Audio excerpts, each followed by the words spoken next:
Good. So far.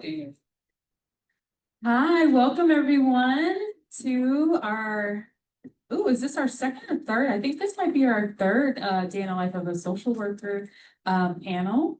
My name is Erin Cantrell. I'm the director of the Donito Career Center and Alumni Relations. Thanks for spending your lunchtime with us. If you haven't already, you can feel free to grab some snacks, drinks as well. And then, so the way the panel will work, we'll spend about 45 to 50 minutes with our panelists asking questions. And then the last 15 to 10 minutes we'll spend with Q&A with the audience. So yeah, if you have any questions throughout, just kind of put a pin in that, make a note, and we'll pass the mic along to the audience. So welcome. Thank you for joining us and taking time out of your busy schedule to be here at the School of Social Work. I'm gonna ask this is the one mandatory question. Tell us about yourself. A lot of our students right now are going into, our master students are going into their final practicum and they're doing their interview process. So I've been having a lot of appointments recently talking about like, tell us about yourself questions. So I'll kind of hand that off to you all. And then also, what motivated you to choose social work and how did you get started? So I'm just going to go in order and this is one. Hi, my name's Al Benedict. I'm the guardianship coordinator of Travis County. I work for Judge Herman and Judge Chu at both the probate courts. I'd like to ask all of you, what do you know about guardianship? But that's a trick question because not that many people know that much about it. That being said, for me to explain it, I'm going to have to speak for a way longer than we have time for. But basically, guardianship can be kind of a necessary evil in a lot of ways. It provides access to people to navigate complex systems and may not have the ability to do so. My job is to make sure that person is being treated ethically, and if there's any opportunity to end or modify the guardianship, which is really like restoring love rights. So that's really it in a nutshell.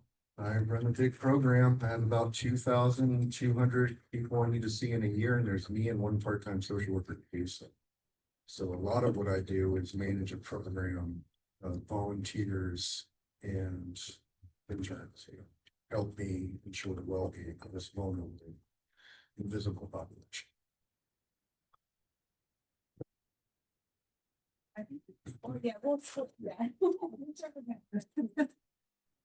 Stay on. Good. Hi, everybody. I'm Temi. I'm a social worker currently with Three Oaks Hospice in Austin. I graduated from NYU Silver School of Social Work back in, I was there from 2010 to 2012. So I've been practicing for a little over 14 years. Mostly with the older adult population, not necessarily, going into it thinking that's what I was going to do, which is part of what I want to impart today, sort of having a flexibility and seeking to understand yourself and openness in your process when you're seeking to find a job for yourself and your path. Sometimes things aren't always linear and you find yourself in the places that you never thought that you would be at. I never thought I would be a hospice social worker. Here I am. I've been a hospice social worker for probably around 15 months. And in essence, what I do is, in addition to providing concrete services like case management, whether it's a referral for home care, or to call APS, or assist someone with guardianship when they're no longer able to make decisions for themselves. They don't have a family member to assist them. Sometimes they'll become a guardian of the state. And there are lots of laws and rules and regulations, which my colleague recently spoke about. So in addition to the concrete services, what I also do is hold space and bear witness to the person's end of life process. Not everyone is always on the same page. There's always family dynamics at play. And what we do as social workers seeking to understand the person in their environment, right? We look at them from a strength-based perspective, but we also understand that there are multitudes of issues that a person might be dealing with that were going on even before we got involved, right? So we chip away at the problem. Sometimes it's holding someone's hand through a very difficult time, quite literally. And other times it's making those referrals. So what I do is kind of unique, right? Because I talk about end of life, which most people run away from. And I don't want to be, too long-winded here. But in essence, there's a duality in my role. I was also a volunteer coordinator for a little over a year, which is how I got to supervise students for their service learning class. And it's a big part of what I enjoyed. While I'm no longer in a dual role, I'm still in contact with them today. And is a big part of what I do, and I'll always be around to help. Hi, my name is Don Collier. I'm a social worker in private practice now.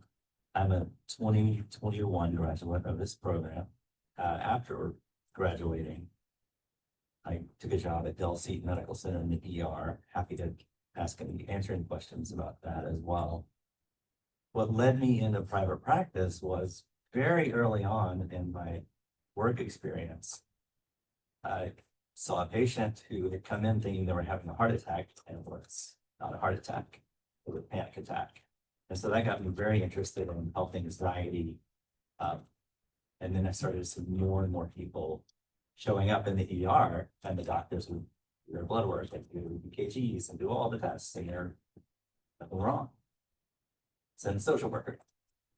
And that was kind of my foray into working in that area, and just over the years, my experience grew from that initial interest in health anxiety.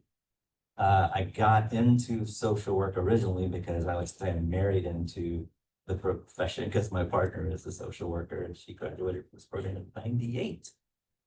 So she's been doing it for a while. So yeah, I guess happy to answer any questions about that later on, either side of those things. A lot of crisis intervention work in the hospital and in private practice. Even though I kind of advertise myself as health anxiety, you just start seeing more and more people come in for all sorts of different issues. And my day-to-day is kind of admin and talking to people. So I'll end it there. Hey all, my name is Savannah Lee. Most recently was the legislative director for Representative John Bryant, and I'm currently the director of policy and operations for Equity Action here in Austin. What that looks like is I graduated from the University of Houston Graduate College of Social Work in 2023.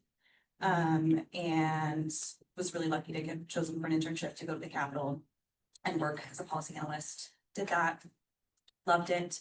And my graduate college was specifically focused around carceral work and abolition. And I knew that that's something I was really, really interested in and wanted to work on, which is kind of what led me to Equity Action. We're a nonprofit here that focuses on preventative work instead of punishment and tries to reimagine what public safety looks like. So I'm an MSW. I don't have licensure. I don't need it in my work. If it ever arised, I would be able to do that. But macro social work is a wide, huge breadth. I've worked in communications, like I said, I've worked at Capitol, I've worked in organizations, and I think it's given me the freedom to be able to find an interest and follow it. I came to this work, my undergraduate degree is musical theater. I was a performer, I've been doing that since I was 6 years old, that was sort of my plan. And then somewhere around 24, 25, I loved art because it changed the world.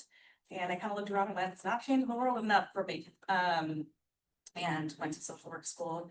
Part of that is also that I was justice involved. I'm in recovery. And at that time, I needed help and kind of looked around and said that with all of the resources I had, the fact that I had access to therapy, I had access to care, being justice involved was still really, really difficult. And for someone like me who had every leg up in the world that I could possibly think of, getting out of that hole was still really difficult. So that's why I chose the justice space. I'm really passionate about it. I love it a whole lot. If I get teary-eyed, it's because I had a lot of feelings about it. But yeah, that's it in a nutshell.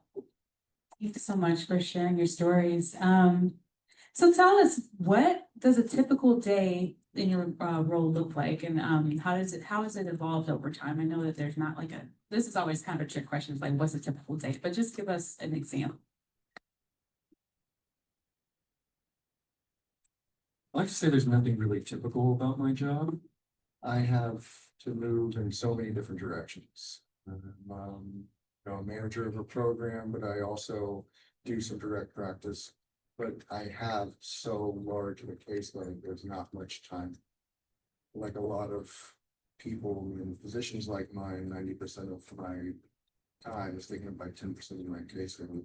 So I could be doing 5 things at once. And I should have told you guys this, but I graduated from this program this year in May with my master's degree. I worked myself up from a lot of things. And I've been managing this program for a while, but I can't really answer it. I could be going 4 different ways at once, and sometimes I have to raise my right hand and get cross-examined. So I'm comfortable. We do a lot in this community. You know, I work with folks and we're disabled, but I don't believe there's any real normal. I think we're all on a spectrum of ability. And that being said, my population that I serve is in every single community in this 11th largest city in the nation. I mean, typical, normal, hard for me to really answer.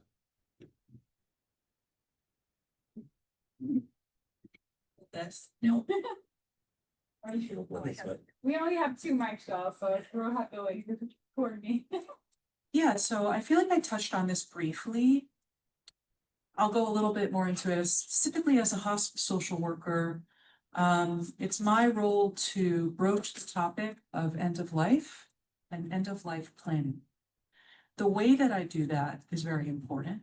My tone of voice, my body language, the words that I use, right? As social workers, we are primed to think about how we are presenting to the patient and starting where the patient is at. Building rapport. Cannot do anything without building rapport.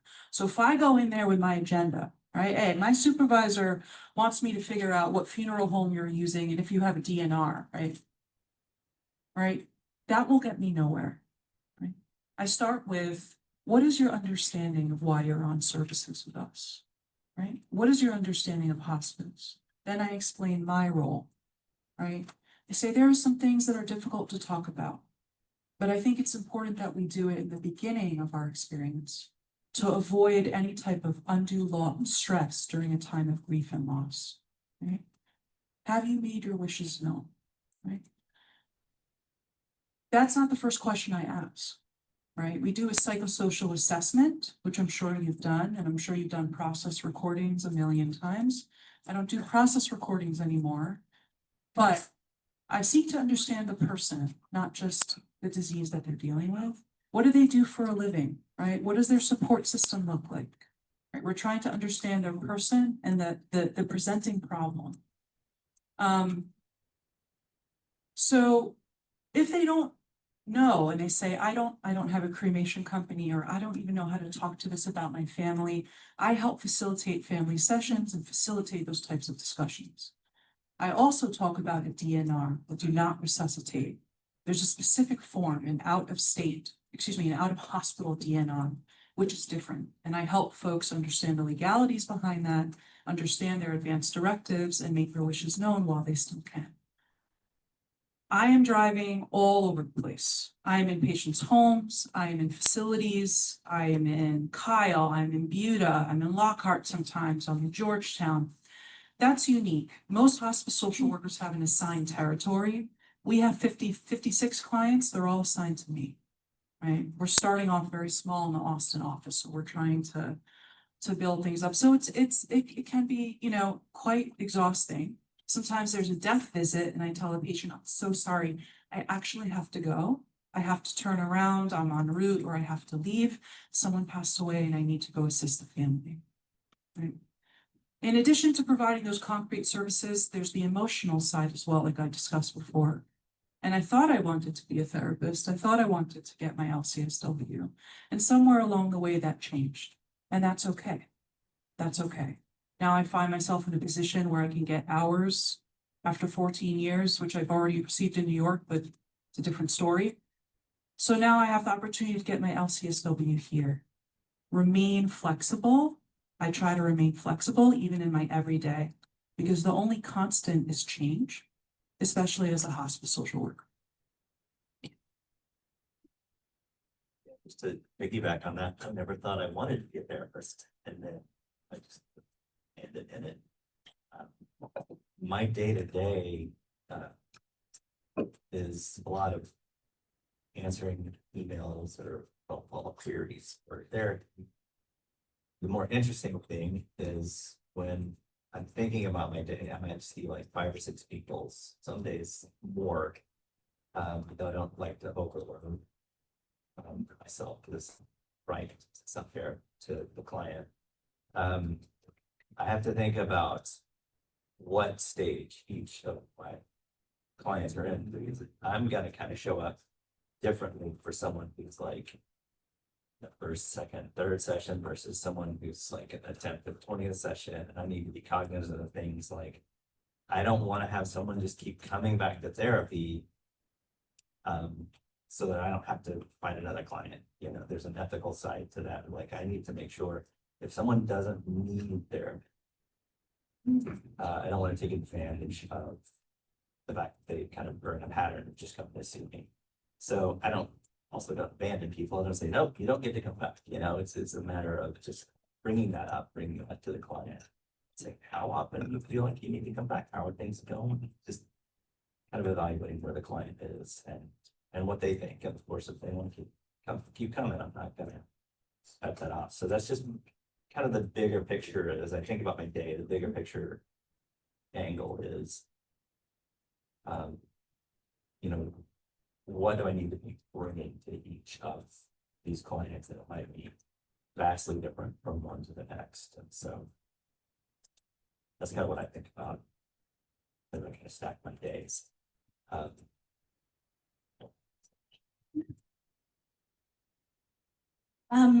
My day looks different every single day. Today I will be here, and then at 6 o'clock, I have a Reddit Ask Me Anything live that is happening because we are running a campaign for Proposition Q here in Austin, which is briefly like a 3.5% tax increase. They'll pay for a whole lot of services. And I've just noticed that folks are on Reddit talking to one another and that they have a lot of questions. So the coalition got together and said, let's hop online for the people who are do the thing.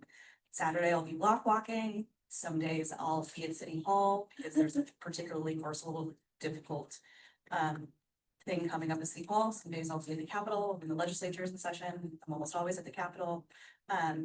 So political social work looks different all the time because it responds to where communities are. And especially right now, communities are really, really struggling.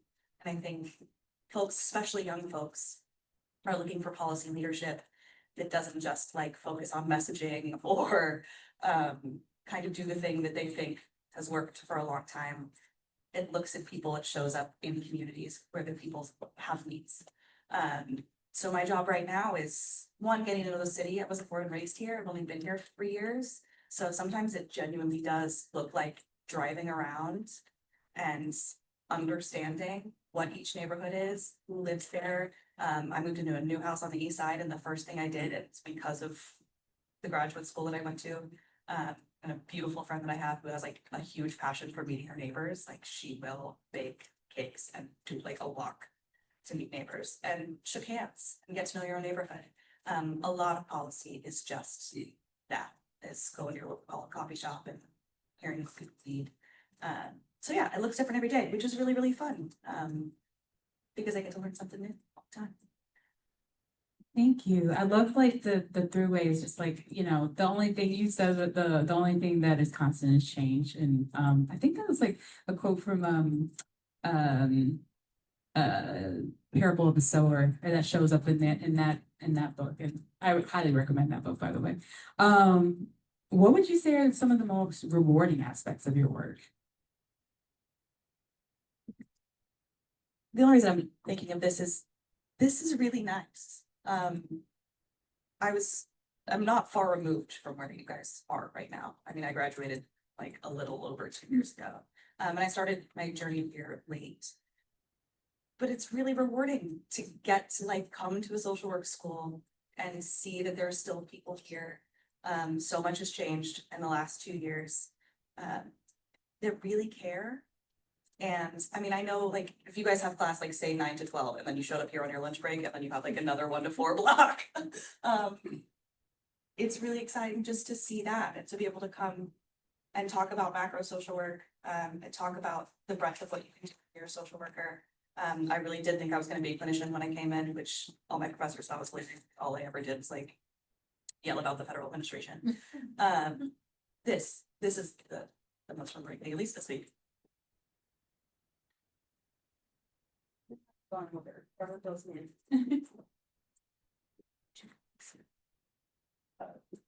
Yeah, for me, the most rewarding thing is.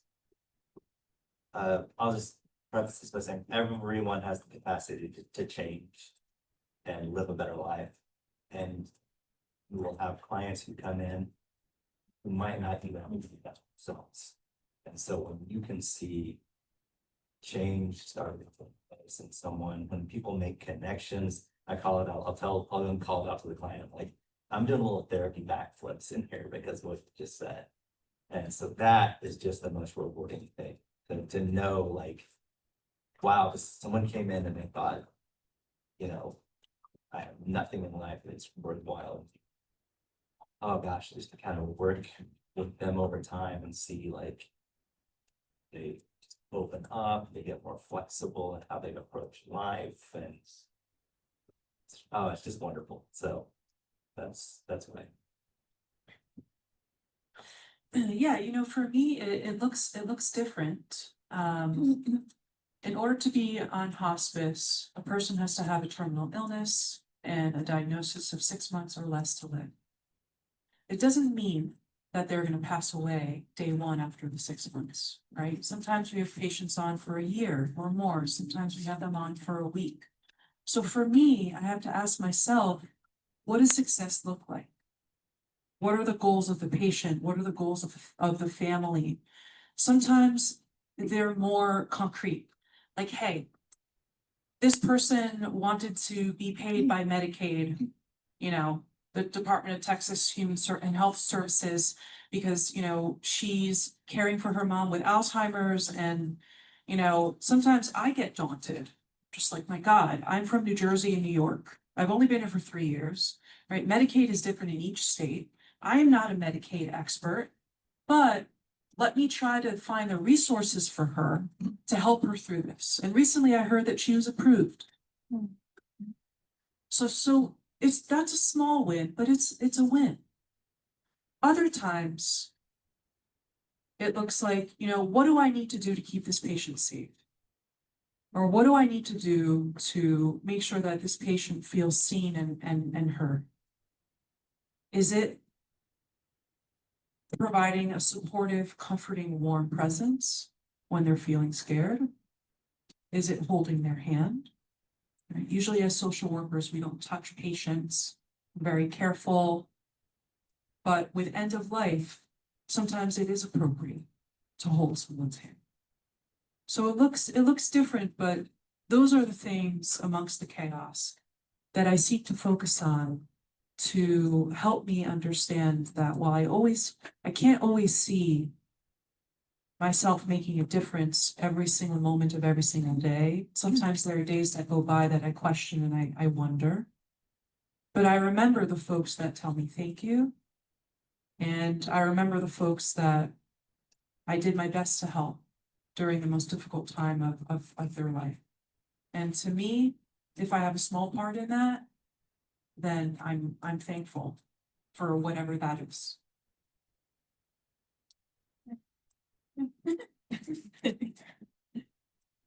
Well, I find reward in so many different places. I truly believe that nobody does anything in this world alone.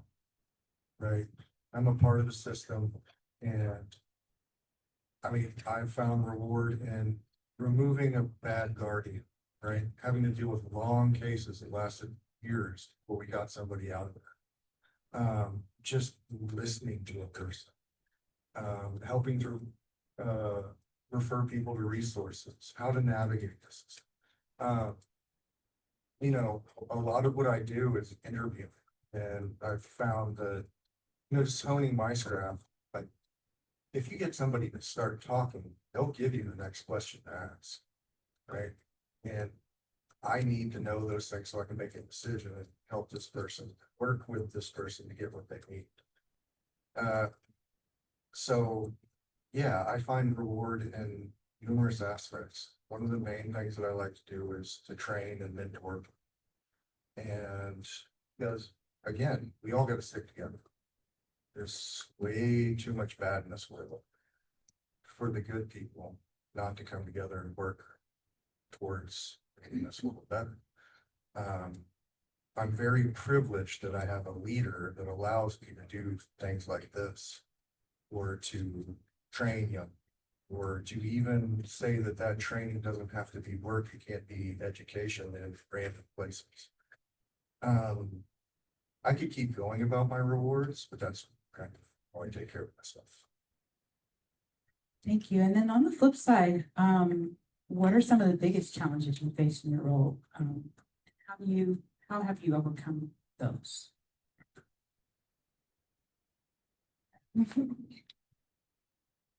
This is Texas, so we lose a lot. Like 95% of the time. And that's not the easiest thing. I've gotten better at it. Especially at the Capitol, things are a little easier at the city level. But at the Capitol, you spend about 95% of your day watching really awful legislation pass. And when you know not just a service level of what I knew when I was 25, when I was showing up to protests, but hadn't quite studied social determinants of health and systems theory and understanding where all this is going, it's really easy to panic because you know what policy looks like when it gets down. There's a lot of really great work, Sasha Porter, Adrienne Marie Brown, folks that talk about joy being revolutionary. I will not let them make me unhappy. I can't. It is exactly what you want, and it allows bad policy to keep going. If we're all turned around, sad, and laying in our beds, they'll just keep passing it. So the best thing I can do is keep showing up and learn how to get more effective. Over time, I think we're really doing well here at learning how to get more effective. At the city level, I get a few more wins. We passed a community investment budget that funded $17 million in social services for 2027. We got to keep family stabilization grants, which is one of the most successful EBI programs in the country, funding for harm reduction, funding for immigrant legal services for folks who are affected by ICE. So like sometimes I looked around at the Capitol after the session and went, I need a break. Can't quite do that right now. How do I keep my joy if that seat is still there? And for me, that meant pivoting to an organization, one that I felt really at home at. I felt like I could say what I wanted to say, and two, that allowed a few more wins every once in a while so that I could fill my cup. And then eventually, when that cup is full, I'll head back into the lion's den.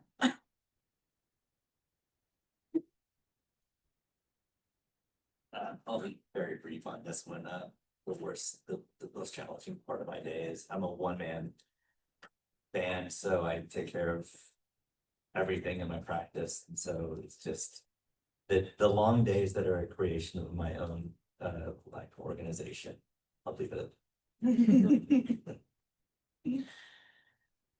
Yeah, I mean, listen, I have frustrations. I find that the patients that are less resourced have more trauma and particular types of trauma. Usually they're more south in Kyle and Utah and Lockhart area. And I get frustrated about the lack of resources. I get frustrated by the systems that as social workers we have to work in, right? And that's within my company, right? And that's also on the federal level, on the state level. While I'm out here doing micro level work, Part of what helps me rest a little bit, or feel a little bit more assured, is that there are folks on the macro level. I did go to the Capitol the other day and participate in the Hospice National Association Day. So I did speak my mind, right? I did sit and watch what was going on and try to educate myself about what's going on a macro level. It could be daunting to a lot of folks. The challenges that I think I find more often sometimes can be clinical in nature as well, right? We use ourselves, right? The use of self in our practice will come up. We have transference and countertransference, sometimes more than others, right? Certain things can be triggering. As a hospice social worker, I see very difficult things, right? The folks that I treat are not well. Sometimes visually, I can see things that are difficult to see. And what I tell myself is, in that moment, in these moments, I would rather look towards the problem than look away. I have help for myself, right? I think most good therapists have a therapist themselves. And I engage in community, right? I talk with other hospice social workers.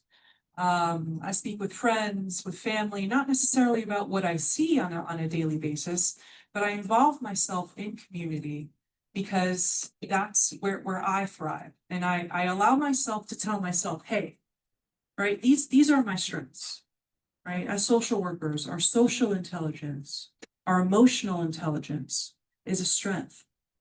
And we all have it more than the average person. And what does that mean, right? It means I get to do something every day that plays to my strengths. I will never be an engineer racking in 200K a year. I'll never be a doctor.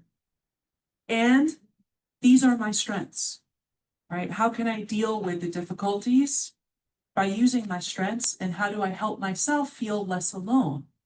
Because as my colleague said before, there is zero way that you could do social work alone. It is not done in a vacuum. You will burn out. I've experienced that. And even if you have support, burnout is real too. And I know that touches on another question, so I'll stop there. So much about what I work in is about control and people making decisions for other people. And meeting the client where the client is. So my clients are people under guardianship and the guardians as well. And I can work with them, I can talk about it, and make a decision based on, their feelings and fear, which I validate and cherish. But it's gonna hurt somebody else because of that fear is very frustrating. That's where it gets difficult. I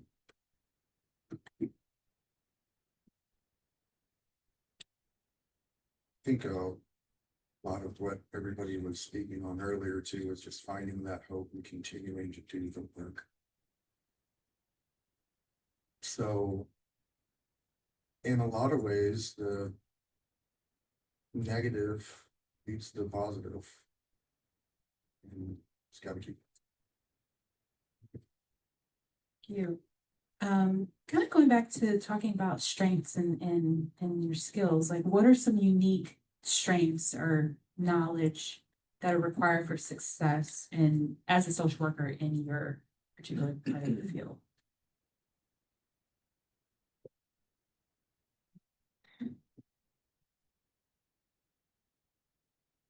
Staying aware of the systems around us, being able to make the right referral. I do have strength that I have a lot of other experiences outside of these walls, and so I can relate to a lot of different people. It's interesting at times because you can use, self-exposure, but also like, when do you keep yourself away from them? Communication, education, and collaboration are the best things that I can use to continue doing successfully. Anybody else?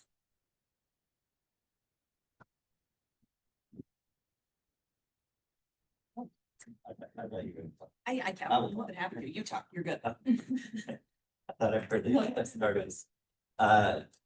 Acceptance, and by acceptance, I mean acceptance of your client, acceptance of your emotions too. Like, you're a human being. You're gonna have anxiety, you're gonna have fear, you're gonna be happy, you're gonna be sad. You know, and all that goes into bringing authenticity. So acceptance, authenticity, absolutely. I think Timmy mentioned meeting the client where they are. You gotta do that. You know, you're engaging in a real relationship as a therapist client. It's a real relationship. I mean, it takes place within the walls of the therapy room. But it's a real relationship. And so bring yourself, be open, be flexible. I think those are the high points. You have something? Sure. Yeah, I think social workers have a lot of skills that we learn here that are really important and really exciting. The thing that this question brought to my brain was I would warn against ever thinking that those skills give you knowledge that the people that you're working with don't have. Most of what we do, like we're trained to kind of hone in on those things, but the folks that you talk to day to day generally know a whole lot more about their communities than you do. They know a whole lot more about exactly how much they've got to pay in a gas bill. They know a whole lot more about their relationship with their kids, their relationship with their own parents, their relationship with their neighbors. So the best skill that I can ever think of when it comes to social work is curiosity. Because it's really easy to get booky in here. Like, we've read and we've done notes and we're all super interested in it. So we've obsessed and we've taken the tests. And it makes you feel really good, and it should. Like, you should derive some sort of self-worth from that because it's hard work. But then when you go out there, the best thing to do is just stay curious, because folks got a lot more info usually than you do. All right. No, it's okay. Yes. But I need to get to another question. Yeah. It's okay. Yeah, I mean, I would say, sorry, I'm so sorry. It's like, okay, it's fine, everyone's fine, right? Never been more fine. So, I would say be careful, because sometimes people will look at us as social workers and say, oh, the social worker will fix it. The social worker, as if we have a magic wand, right? To fix all of the psychosocial issues, including mental health issues and diagnoses and, hey, you know, we don't have that. We can do it within a therapeutic relationship, but it takes time, right? There are certain circumstances. Honor your profession and yourself. Never let anyone take you out of your character. And always hold strong to your morals and ethics and values. As a hospice social worker, sometimes I ask myself, man, you know, what does a nurse's code of ethics look like? And is it that different from ours? Yes, it is. Right? And my own moral compass might be different than a colleague's or a chaplain, right? A chaplain doesn't have a license to maintain.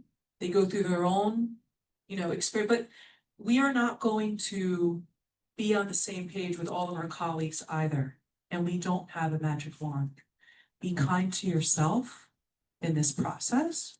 We do very difficult work every single day, whether you're a hospice social worker, a therapist, a macro level social worker.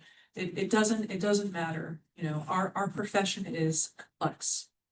And we can't come in with our own agenda. We want to fix the patient. It's not about fixing. It's not about fixing. It's about building a therapeutic alliance, holding space, taking it from there, and then slowly addressing each presenting problem in order to get done what needs to get done. And Y'all have kind of touched a little bit on this, but if we can kind of do a little bit more of a deep dive, how do you navigate the demand? So this is emotional, physical, mental, associated with your role. And basically, how do you find a work-life balance? I just built all of Las Vegas in The Sims 4. So that's really helpful. I think fun is really important. I read a whole lot of like silly fantasy novels. I try to create a boundary between like when I'm trying to educate myself and when I'm trying to have fun. So like my audiobook is Our Prison's Obsolete, and a lot of the work that like I know I want to download in my brain and interrogate. And then like when I get in bed, I'm gonna read something that's very badly written but entertaining. So I try to like delineate in my day between the two. I can tell you guys to like sleep and take breaks, but like the likelihood that you do it is low, because I say the same thing to myself. That self-care and sleep are really important, but it's also kind of figuring out what that looks for you, like face masks and spa days can work for some people, and some people just want to like sit on a patio and look at their dog. So don't be afraid to kind of tinker around with it and figure out what works for you. And then it's also great, like the work is really hard, but it shouldn't be so hard that you're miserable all the time. Like that just means that's not the right fit for you. You can just say no to that and go do something else that doesn't require 24/7 management for your own, right? It's okay to do that. I will say boundaries are healthy. They are not, they don't mean that you don't care, but if you do not exercise healthy boundaries, you can't be there for the next morning and the next client. So be aware of that. I use a model of health acceptance and commitment therapy, so it's a very active form of therapy, and so we do a lot of exercises to kind of increase the toolbox for people. And I always tell my clients, I never bring anything into here that I'm not using myself, that I used in the past on myself. So having that toolbox, being able to ground myself, being able to notice my emotions, be aware impact my emotions are having on my behavior. That's kind of how I do it. Thank you. You know, I don't know that I've cracked the code on this yet. Social work school 14 years ago or more, God, it's this idea of self-care is very elusive to me. Because we have our responsibilities, and at the end of the day, right, Medicare wants me to see this patient within 5 days of admission, right? And I have someone who passed away in Lockhart, and I gotta be in Georgetown for that admission. The stress is real. For me, I think that while I haven't cracked the code, I have understood what helps me a little bit more, right? So in the past, I would just throw some snacks in the car. I'm a vegan, hungry constantly, need to eat a lot. So, you know, I got a cooler, a large Stanley cooler, 7-quart cooler, and it seems simple, it seems silly, but it's not, right? I got some ice packs, I throw some lunch in there, I got a 1/2-gallon Yeti cooler, and I make sure that I have to eat and drink, right? Because if I don't, I feel terrible because I'm a human being and I'm not a robot, and I can't just see patients all day. So I'm starting to realize, right, even after 14 years, what does it look like for me as a social worker to take care of myself? Because the day will go on and I won't have lunch if I don't stop for a moment and at least eat while I'm driving or something. For me, self-care looks like community. Right? It looks like being involved in the LGBTQ community. It looks like being involved with my family. It looks like loving my dog.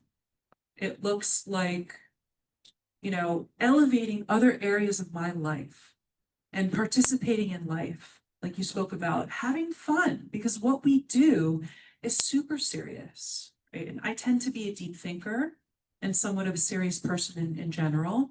It doesn't mean I don't know how to tell a good story and like have fun with my friends, But this work sometimes can catch you at a place, and it can lead to burnout.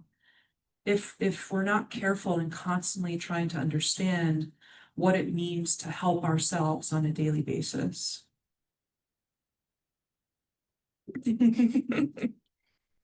Well, I'm gonna say a lot of what they just said, right? Boundaries, fun. For me, discipline makes things easier and not everything has to be so rigid. But yeah, I mean, we're all stronger with you than we are without you, and so you need to take care of yourself. You know, and I have to tell myself that. You have to remember that. And I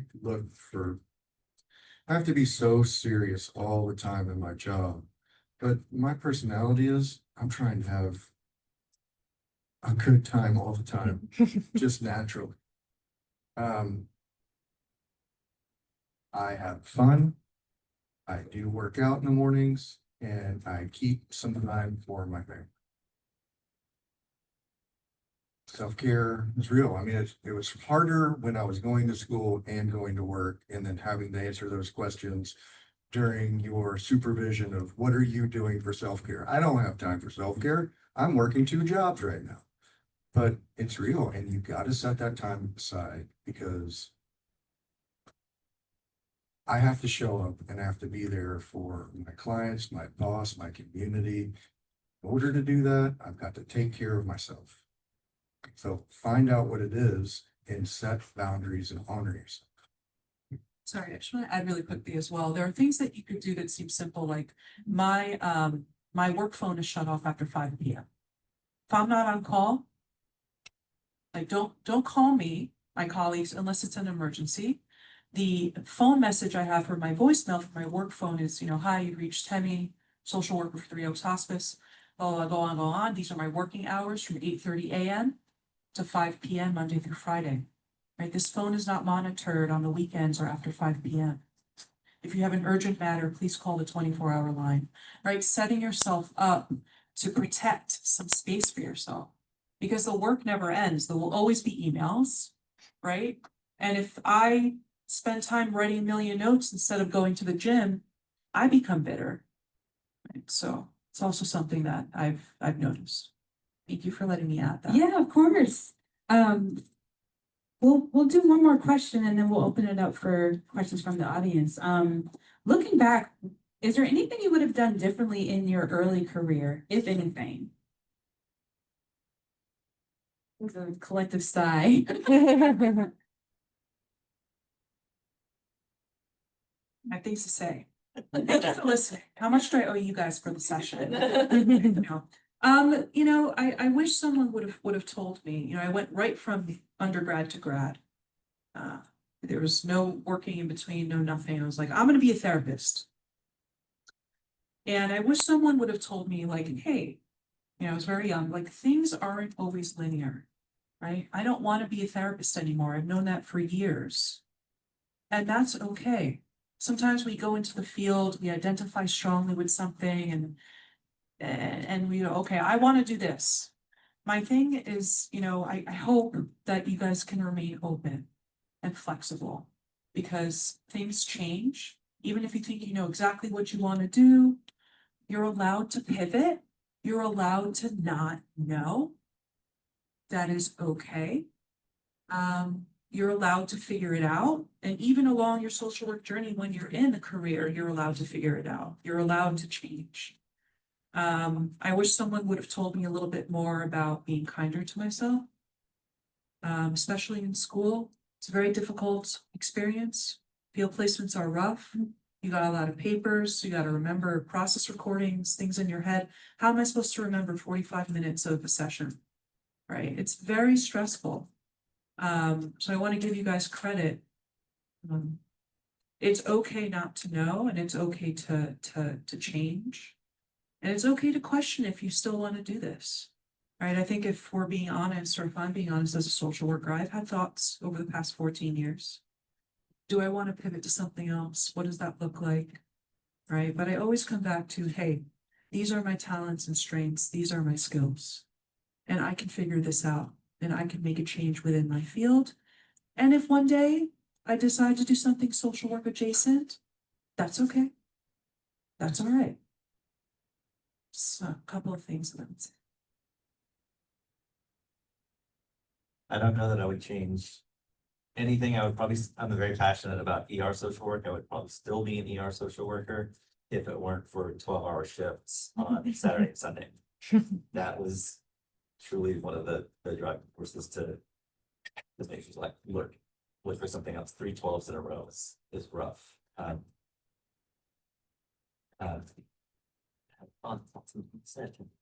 It's gone now. So apologize for that. Yeah. Oh, that's one thing. Yeah, the cool thing about this field is, as you can see from this panel, and then that you can do so many things with your social work degree. We're everywhere. Social workers. I know social workers who work for private companies doing wellness. Just all sorts of wonderful stuff you can do. So there's always some places to go. Just one of the things I really wanted to tell you, and I think it's important after follow up on what you said, always maintain that professional connection. Never know when those things are going to help you. And there are so many things that we can do with these degrees. Just maintain that relationship. If you meet somebody, you don't want them to feel like you're using. Plus, stay social. Anyways, go ahead. Yeah, no, I mean, on that note, every job I've gotten since I graduated, I got because of the last job. I got because I knew someone and was excited by what their thoughts were and who they were. My board member now is, one of them is a woman named Alicia, who I saw in a juvenile justice and family issues meeting. And there wasn't a whole lot of social workers at the Capitol that I thought at the time. They're everywhere. And I heard her mention she was a social worker, and I was like, I'm gonna be a social worker. And now she's a board member where I work.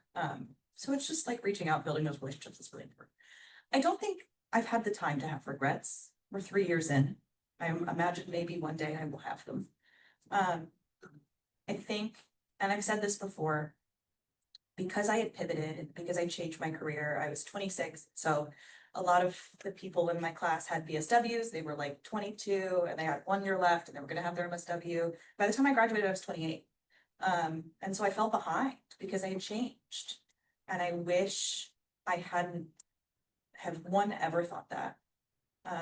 Two, rushed myself. It was so fun. School was so fun. Practicum was hard, but really fun.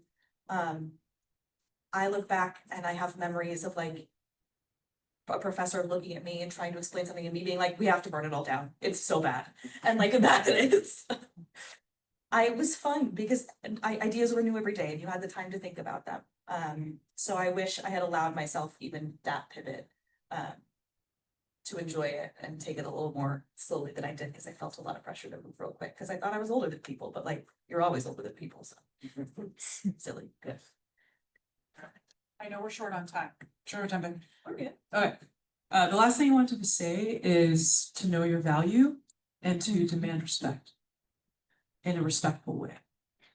Sometimes our profession is looked down upon, right? In the totem pole of professions, amongst a disciplinary team, an interdisciplinary team that I'm on. Our value is measurable. Know your worth, speak up for yourself in regards to salary. Hold your boundaries. And I would say for me, like work on the negative self-talk about the things that are said about social workers. Just social work, right? Or they think that we just take babies away from their families. It's like, no, right? Holding space for that and then providing the education. Unless they've, gone through graduate school for 2 years and then sat for an exam, right? We don't need people to tell us anything about our profession or anything that's negative or harmful, right? So the way that we look at ourselves, the way that we value ourselves is important as you navigate working as a social worker, regardless of the setting that you are in. I don't have any regrets. I feel like the only bad mistake is when you don't learn from. Right? I mean, it's not a horse race. You're gonna get there. Take the time, take care of yourself, but yeah, we're always gonna be learning and we're human. We're gonna make mistakes. You know, when I was a case manager at a very large nonprofit on the ground level, I got known for having sharp elbows because I believed in our values and I spoke out about it. And I won't change that at all. Ever. Great, so we're gonna open it up to a few questions. I might go over a little bit if we got time, but does anyone have any questions? Okay, if you can, I don't know, these mics are, you wanna come up here? That's fine. We'll do it kind of like old school, like talk show style, okay? Like Sally Jeffrey Raphael, that's probably way past something else. Just kind of along the lines of like standing up for yourself and all of that. In interprofessional teams, like I work with a lot of attorneys right now in my placement, but with doctors and nurses and all these different professions that kind of have different values and say, like, this person's situation is whatever, or they don't have stable housing, fix it, Aiden, kind of thing. How do you have that conversation? And then how do you kind of initiate that topic or, have that conversation with people that have different perspectives that maybe do see it from a different lens or a problem focused lens and kind of get them to come to the table about a different perspective? Sometimes you have to use your clinical skills with your colleagues. Yep. In a respectful way, right? But say, you know what, thank you so much, Dr. So-and-so, for bringing up that issue of housing. You know, there's been a lot of research on housing, there's housing first models, you don't need to go into theory, but you can say, hey, listen, yeah, that's a really big impact. It's having a really big impact on our patient and their medical well-being, right? These are the resources that I know, right? This is my game plan, this is what I've done so far. Here are the limitations now, right? So being open and honest about what it is that you can do and what you can't. Having them be realistic. You can't create housing for someone. There's a housing crisis across America, even for older adults, right? It's what you're seeing is a microcosm of a larger issue, and they just want you to fix it. But acknowledge what they say, reflect. When in doubt, reflect their statement, and then let them know what you're working with and what is realistic and reasonable within a given time frame. I would just add a bit of that, like, to your point, Zaki, build relationships. I can think of a situation as you know, doctors do not like to be told what to do, but I can think of a situation where I used that relationship that I built because I had assessed a patient in the ER who seemed to be responding to internal stimuli. You're able to use that relationship built to kind of get, this might be going on. And they're like, oh, so we should give them some Zyprexa. Yeah. So, yeah. Well, working in the courthouse, some of my best friends are lawyers, but I found that it was when I transitioned to work at the courthouse, what was weird for me was those folks don't mind arguing. That's uncomfortable for me. But what I did find was sometimes, most times, the truth is in the argument because this person has a point and I have a point, and that argument can help you find, your own weakness about and biases.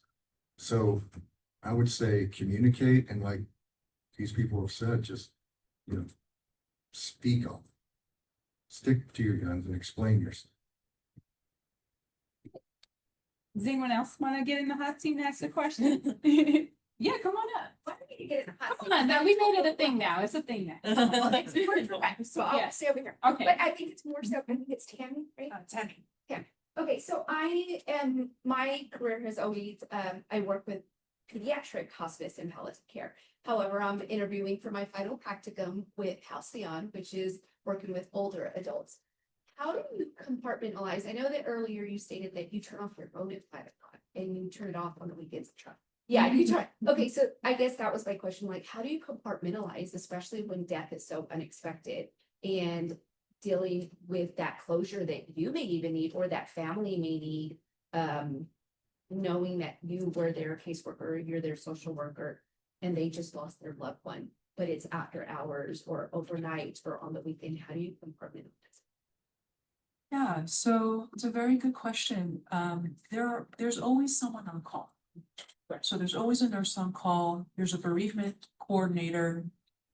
Feelings about that? Medicare will allow. You don't need to be licensed to be a bereavement coordinator, but anyway, there's a bereavement coordinator that does provide services for up to 13 months after a passing. There's an on-call chaplain over the weekend. My supervisor is a social worker, she's available. So I don't feel like I'm just dropping the patient like a hot potato. And I'll say to them, you know, thank you very, very much, right, for allowing me, right, to have this experience or this small window into your life and being able to walk with you through this process. Not that you wanted this process, no one wanted this, you know, there's a lot of feelings with grief and loss, right? Anger, denial, bargaining, so some people don't want to hear that it's a process. I know I didn't want to hear that when I was going through the loss, right? So we also have to be careful about the words that we use and the semantics that we speak about, but I compartmentalize in that I know that I can speak to my other social work colleagues who have been hospice social workers, who understand, they can empathize in a way that other people cannot. Some patients stick with you more than others, again, based on our own history and our own experience. And I need to be aware of that, right? I need to be aware of what my sticking points are and what my triggers are, and to not overly engage myself or become enmeshed, right? We still need to provide a service. So at the end of the day, I have empathy, but I also tell myself this is not my loved one, right? They will be okay. We have supports in place. And in order for me to show up every day, I have to have a boundary for myself. Is that Yeah, helpful? it does, Okay. it does, thank you. Of course. Okay, we probably have more time for one more question. Yes. Like that private. Yeah, so I mean, I don't have my LC yet. Hopefully I will by around this time next year, even though it's been 14 years, and that's indicative of my journey. Right, the peaks and valleys, the twists and turns, the unexpected things that I didn't think were necessarily gonna help. I mean, I'm not in private practice, but I do know that some therapists will tell patients like, you know, I'm not a crisis counselor, right? If you feel like there's an emergency, please call 911, go to the nearest emergency room. Other folks are on call. I'm not gonna, I mean, I'm sure my colleague can speak more to this. But they had protocols. If it's an emergency, call me, I'm available. When they go away on vacation, someone covers their caseload. So you never leave a client just high and dry. But I'll let my colleague answer that more fully if that's okay. Last night I got a text at midnight from a client, and it was about scheduling an appointment. It was not a crisis. And my instinct is I looked at the phone and my instinct was to, I just set the phone down. That can wait until the morning, you know. That's one side of it. The other side of it is in my work, I try to never rob someone of the opportunity to solve their crisis. Now, if we're talking about suicidal ideation, that's a whole other ballgame. That's a whole other ballgame. And I've gotten on the phone with people and I'll do that. But if you give someone the chance to solve their own crisis, then you really start to see some momentum start going. And it just it's confidence. So if it's kind of like, I don't know, you just kind of triage it. It's like a low level thing that can wait, you know, or that can even wait till session. Or, you know, I've even sent texts back that said, hey, we'll talk about that next time you come in. But then of course, if it escalates to something really serious, like life threatening level, it's a different story. You'll get better at that over time. Yeah. Like, when you're kind of parsing out what's an emergency, what's not an emergency, what has to get done right now, what doesn't have to get done right now, that's not a skill that like you block out. It's trial and error and get better at figuring it out, but at first, it's not perfect. Yeah, at first you might wanna just respond to everything with the same level of, oh my God, Everything's hard. Right, well, thank you all so much. Let's give a round of applause for our panelists. For joining us this afternoon.